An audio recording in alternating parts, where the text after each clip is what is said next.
Bismillah ar-Rahman ar-Rahim. Assalamu alaikum wa rahmatullahi wa barakatuh. Welcome. I'm Badruddin Muhammad and you are watching the English news program on Somaliland National Television.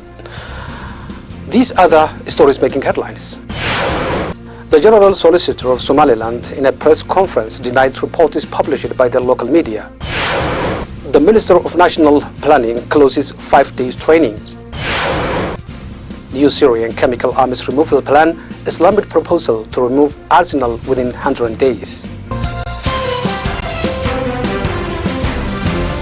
The General Solicitor of Somaliland, Ibrahim Idle Suleiman, in a press conference denied that he discussed the president to extend the government's term as the next president's election is in 1 year from now. The General Solicitor of Somaliland, Ibrahim Idle Suleiman, in a press conference denied that his office and the President's office discussed to extend the government's term as the next presidential election is 1 year from now. The news that discussed the government's plan to extend its term was published by the local media, and the General Solicitor strongly denied this and described it as has no ground of truth. Moreover, Mr. Ibrahim Idle Suleiman stated that the country has a special office that deals with elections, which is totally independent, and those are the only decision makers who can discuss with the president. Mr. Ibrahim defended his office's work, which is to advise the government on legal issues. The Minister of National Planning, Dr. Saad Ali Shureh, marks the closure of 5 days training on a conflict resolution, peacemaking and international legislation. The Minister of Development and National Planning, along with the President of Hargeisa University, General Secretary of House of Elders and the Dean of Faculty of Conflict Resolution of Hargeisa University have marked the conclusion of 5 days training on conflict resolution, peace building and international legislation. This training was participated by university staff and members from non-governmental organizations. The Dean of Conflict Resolution of Hargeisa University, who firstly spoke at the event, described this training as to be successful, and lots of information was shared by the different participants of the training, including those who came from Italian universities and the civil society organization, and he also discussed the university's capacity to conduct and host such sessions. The President of Hargeisa University also spoke at the event and encouraged to further share the information with their friends and relatives, since it was very useful, and he also admired Somaliland government's experience in dealing with crisis management and conflict resolution. The State Minister of Education and Higher Studies, Ahmed Noor Fahie, have reported on the educational situation of Somaliland, especially the eastern regions of Somaliland. The Minister of State of Education and Higher Studies, Ahmed Noor Fahie, has reported on the educational situation of Somaliland, especially the eastern regions of Somaliland. The minister had recently paid a visit to those regions within the intention of monitoring the educational situation. The minister stated that he visited the eastern regions of Somaliland to monitor recent schools which were built in the rural areas, and the government is planning that by 2015 they will reach 75% of the people in need. The minister underlined that the minister is planning to build more schools, including boardings, in the eastern region of Somaliland, and that in his trip he assessed the needs of schools and they will be addressed soon.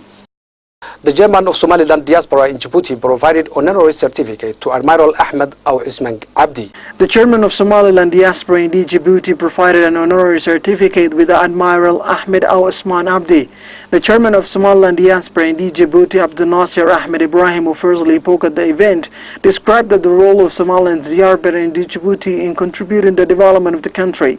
He also mentioned that the diaspora closely monitor government's operation regarding developing the nation and reward them accordingly. He discussed that the Coast Guard Army are performing really good job, regardless of the fact that they are not fully equipped.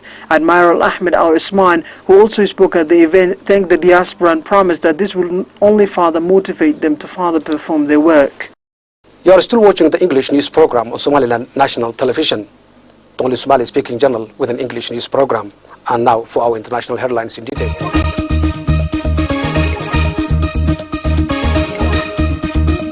New Syrian chemical arms removal plan, Islamic proposal to remove arsenal within 100 days after missing deadline, criticized by international diplomats as too long. Syria has submitted a new 100-day plan for the removal of its chemical weapons after failing to meet the February 5 deadline. But the international mission overseeing the operation believes it can be done in a short time frame. The Organization for the Prohibition of Chemical Weapons (OPCW) Executive Committee met on Friday in The Hague to discuss the joint OPCW and UN mission aimed at growing international frustration at Damascus failing behind on its commitments. The Syrian government, locked in a 3-year-old war with rebels seeking President Bashar al-Assad's overthrow, failed to meet the February 5 OPCW deadline to move all of its declared chemical substances and precursors out of the country. The final deadline under the OPCW plan is for all of Syria's declared chemical materials to be destroyed by June 30. The Syrian 100-day plan for removal of the chemicals, on which we have been briefed, is not adequate, Philip Hall, head of British Foreign Office Counter-Proliferation Department, told the OPCW according to a copy of his statement. We now urge the Syrian authorities to accept the proposal submitted by the Operational Planning Group and that provide for removal in a much shorter time frame without compromising on security. A Syrian UN diplomat speaking on condition said the international mission believes the operation can be carried out before the end of March, adding that Syria's proposed end of May deadline will not leave enough time for the chemicals to be destroyed before the end of June. The OPCW declines to comment on Syria's proposal.